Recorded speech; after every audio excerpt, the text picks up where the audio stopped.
beautiful place called Montagu, where all it's happening, it's holistic, it's arts, it's whatever you want to call it, it draws you to this Route 62, right. We are here with tourism in Montagu, and we have a lovely lady, a tour guide by the name of Marchelle. Welcome to our show, Marchelle. Thank you very much, Gabby. It's great to be here. Fantastic. Marchelle, tell the viewers out there, what is it that you do in tourism? So I have a business called Flying Feet, and I rent out bicycles to people who want to come and explore Montagu in a different way. Yes. But I soon realized that there's so much about Montagu that people just kind of go through and they don't realize how much history is in this place. So I started doing town tours. So I take people on guided tours of the historic part of town.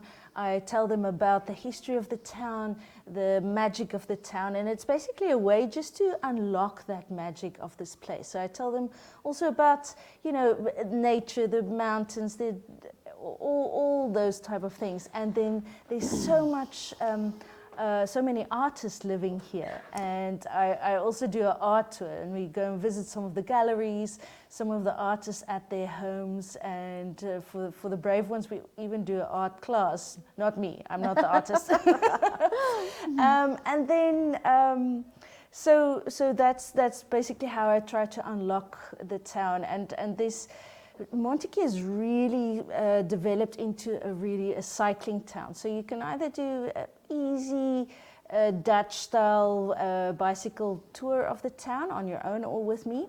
I have e-bikes now for the ones who wants to go a little bit further. And then we've also developed loads of single tracks for the real adventurers who want to go out into nature with their bicycles. So there's easy gravel roads, but then we also have developed some single tracks, and there's miles and miles of roads that people can come and explore, and it's in between the vineyards and the orchards, and Montagu is such a diverse place in terms of the nature, that there's so much to see and do. Marchelle, this is like amazing stuff. I'm just thinking, as you're painting this picture to me, you're breathing in this air and it is beautiful nature around you. Now, you have these different kind of bikes, right? Have you had any competitions running here in Montagu with the biking that you do? Yes, so there's old cycling competitions in this area. We've got competitions at Doringlaagte outside of town. Then there's Makadas Adventures that are doing tours up north of us on Obergpas, and we've just launched a Klein Karoo corridor. So that's in between basically Route 62 and the N1. Yes. You above Montagu, as you go into kind of the higher Karoo, there are gravel roads to die for, and so many undiscovered roads that we can't wait to tell people about it, and for them to come and really enjoy this area's cycling. So where did this name developed from, or started, Flying Feet? Flying Feet. So, as a child, I was always on my bicycle, and that was kind of the first time I really enjoyed. Well, what age was that? I think I cycled before I walked. No. But so that was the time, you are out on the streets without supervision. That's really that sense of freedom, you know. So I always have that sense of freedom when I'm on a bicycle. Did you also not feel it was an escape or something? Probably, yes. Trying to get away from home. But when you cycle, your feet don't touch the ground as well. So you're basically flying in my head. So that freedom, flying. And then I've also started doing some ghost tours. We're going to get to that one. I'm looking so forward to it, because I have some ghost stories of myself that I experienced here at the Avalon Springs. I'll tell you about that. Yes. But we're going to get into that. Tell us about your ghost stories. So I realized that in the night time in Montagu, it's quite a lovely plattelandse dorpie, but sometimes people are like, well, what can we do at night? They go for a meal and go to some of the lovely restaurants and bars and stuff like that. But then what else can we do? And I was like, oh, hang on a second. There are so many amazing ghost stories in this place. And just talking to locals who've lived here for many, many years, they started, I started hearing all these ghost stories. And we grew up with ghost stories. My grandparents and those people always told us ghost stories. And so one day, as kind of a joke with my friends and their kids, I said, well, why don't we do a ghost tour? And so I started doing this ghost tour with them, and it was a lot of fun. And then I thought, well, why can't we just develop this into a regular thing? And it's become really popular, actually more with the adults than the kids. So I guess this only happens at night time. That's correct, yes. And what time at night do you start the stories? It depends on the season. So now when it's winter, it's quite early because it's dark early. In the summer, it's a bit later.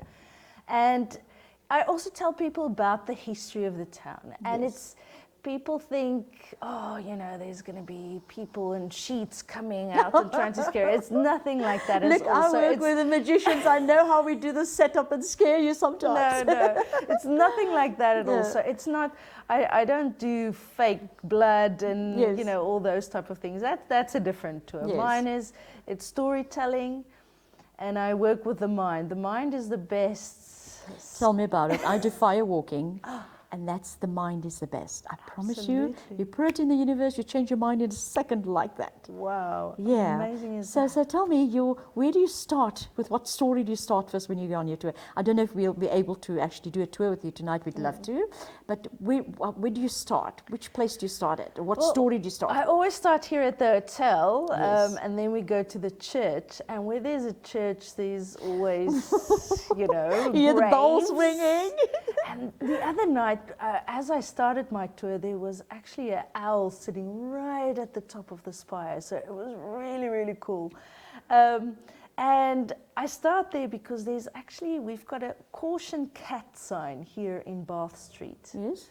And we think we're one of the only places in the country where there's actually a caution cat sign. You're and kidding there's me? A very special story about that cat. Yeah. And then I start with my Heather the cat story. Okay.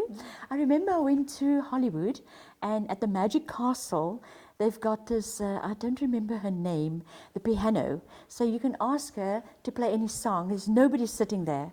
And it starts playing a song. It's just so like, wow, amazing. So I can understand the stories that you're telling would be absolutely mind-blowing.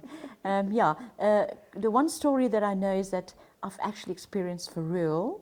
Because sometimes I think people feel they can reach out to you, Like I was sitting in the waters, and before it is the way it is now at the Avalon Spring, the guy's face was on the wall, and I'm like, oh, what do you want? He's so cross.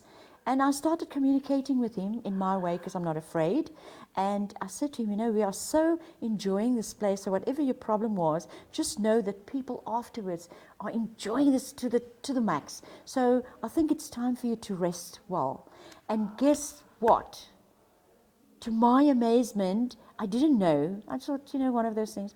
I went down to the reception to say goodbye, and I got shocked. There was this man's face on the picture. No That is it. way. So it was really good, So if was you it do, Mr. Marais? I don't know. I can't remember the name. This was a couple of years ago because I'm a lover of going to the springs. But to the viewers out there, it is really interesting because you have this life, and to come and experience life of all sorts, So yeah, I'm so glad to have you on our show. What else can you tell us about your tours? Well, I believe that when you sit in a car, there's a barrier between you and whatever is out there. So whether you come and hike or walk or cycle, I think it's just getting out there and experiencing life here in this village in a different manner. We also do hiking tours, go into the mountains as well, because Montagu is really, as you said, a holistic place. It's really a place where you can come and recharge, get in touch with nature and yourself. I think what COVID has taught us is that we need to get out there. We need, like you said, live our lives to the fullest. And if I, in some small way through my tours can open people's minds and eyes to something else, whether it's nature or stories or other lives. Yes. It's all done in good humor and just to give people a different perspective on life. Absolutely amazing. There you heard it from Marcelle herself. What would you like to tell the visitors that come here and people that from not only locals but the international market, because this place has drawn many international guests, you know, so what can you tell, what's the message out there for them to come to Montagu? I think it's a fantastic place to really come and connect with yourself and nature. There's so much to do in this place. One night is not enough at all. Two, okay, we can fit in a few, but it's become more and more a destination for people to really come and spend Reconnect time. with themselves and nature. And there's so much to do. We're right on the border of the Little Karoo and the Boerland. So on the other side of the mountain, 6 kilometers from here, it's a completely different climate. That's where you get all the orchards, the vineyards. So that's, you know, that's something different. Then just 10 kilometers north of us, you get the really arid Karoo type of landscapes, and then on this side you get the more succulent fynbos, renosterveld as well. So it's such a diverse place with diverse people, and this place is really about its people. What a beautiful description of Montagu and its people. So visitors, this is where you need to be.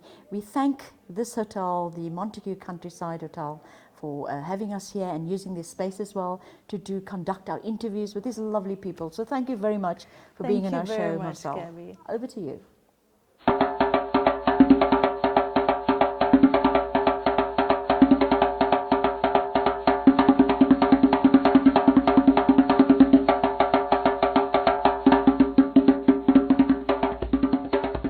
Goedemiddag en baie welkom. Ek is Pieter Miller vir Atlantis Alive. Ek het nou net agter die kamera gestaan en geluister na die interessante verhaal en stories van Marcelle. Marcelle, vertel vir ons kykers net so 'n vinnige spookstorie. Jong, kyk, ek gaan net eers sê, my doel met my toere is om spooke se reputasie te herstel. Want met Hollywood se aaklige films het hulle ons arme spooke se naam so deur die modder kom sleep. En mense is so bang, maar eintlik is spooke eintlik net net 'n ander deel van die lewe. En spooke, die woord spook roep by party mense negatiewe konnotasies op, maar ons almal glo, of baie mense glo in engele en geeste. Dis maar net 'n ander naam wat jy dit noem. So kom ons praat nou maar oor spooke. Maar hier in die dorp is 'n hele paar spookstories. Nou dag praat ek met 'n man wat hier by my aankom. Hy sê, "Jong, jy moet die mense daar na my huis toe bring." Ek sê, "Ja." Nou hoekom moet ek die mense daar na jou huis toe bring? Nee, sê hy. "Joh, hierso is dit sommer baie aktief of dit was aktief gewees en hulle het in die huis ingetrek." Hy sê een aand sit hy daar bo, tweede verdieping, en hy sit en werk daar, en die volgende oomblik hoor hy voetstappe op die boontoe kom. En hy dink by homself, maar dit is mos nou nie my vrou nie. Hierdie is, swaar, soos mans voetstappe wat hier opkom. En toe hy so afkyk by die trappe, niemand nie, niks nie. Volgende aand gebeur dit weer, en weer so afkyk, niks nie. Nou raak hy bietjie bekommerd, en hy bel toe die ou by wie hy die huis gekoop het. En hy sê toe, "Jong, het die ooit sulke goeders met julle gebeur?" "Ja," sê hy, "nee, die heeltyd." Hy sê, "Nou wat het julle dan gedoen?" "Nee, want ons sommer net 'n Bybel daar op die bokant van die trappe neergesit." Hy sê, "Nee, dis reg." En toe dit die volgende keer weer gebeur, sit hy weer en hoor hy die voetstappe. Duidelik, hier kom die persoon op na hom toe. Hy sê, hy het net so afgekyk by die trap en toe het hy gesê, "Jy woon nie meer hier nie, dit is oukei, jy kan maar aanbeweeg." En hy sê, dit was die einde daarvan. Wel, dis die einde van ons spookstorie. Bly gerus ingeskakel. Dis Marcelle, ek's Pieter, Tara en goodbye.